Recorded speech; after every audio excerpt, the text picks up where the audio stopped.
Welcome back, Chelsea fans.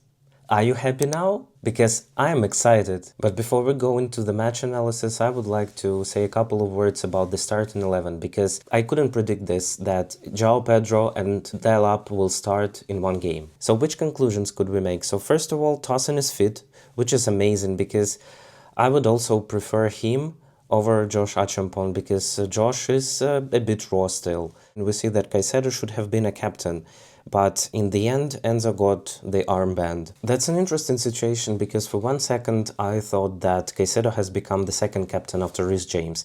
And Caicedo totally deserves it because he already played 100 matches for Chelsea and he does amazing job. And the next interesting piece we can see is that Joao Pedro should have started on the right with the Cole Palmer as number 10.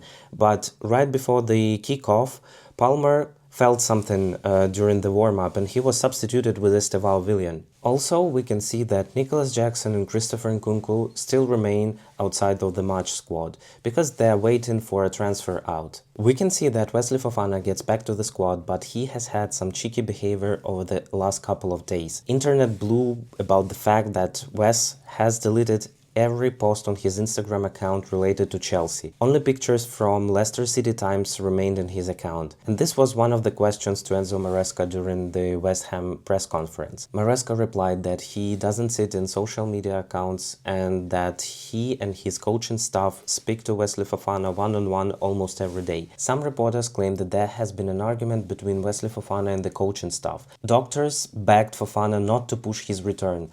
Fofana returned to the pitch just for 1 game or 2 games, I don't remember exactly, but he got himself injured once again. There also was a question to Enzo Maresca about Sterling and Chukwuemeka, but he referred to them as characters who are training outside the Chelsea's facilities. So let's get back to the game itself. We can see Tosin in the center, Caicedo as always played as CDM, Estevao was placed in the half space, and what's interesting is that Gusto was really high up the pitch. Honestly, Chelsea had a concerning start to the game because already on the 5th minute we conceded a goal. And I really have questions to Robert Sanchez because I don't know what he was dreaming about when Paqueta shot outside the box. And as soon as West Ham scored, they tried to form a low block against Chelsea because every team now knows that it's hard for Chelsea to break down those low blocks.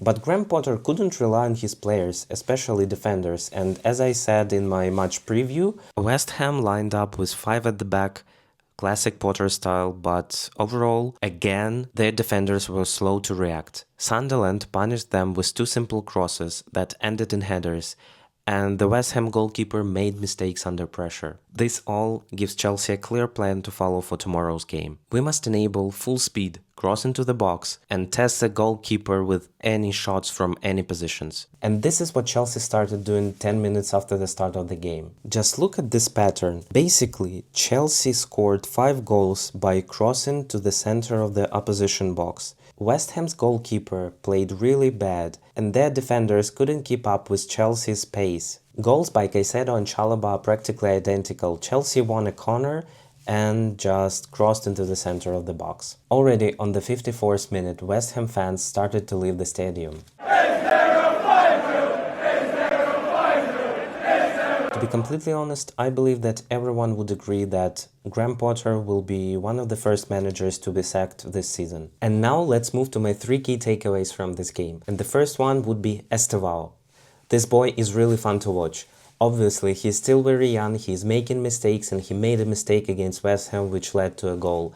But still, I'm really excited about his future in the Chelsea shirt. The second one is Tosin.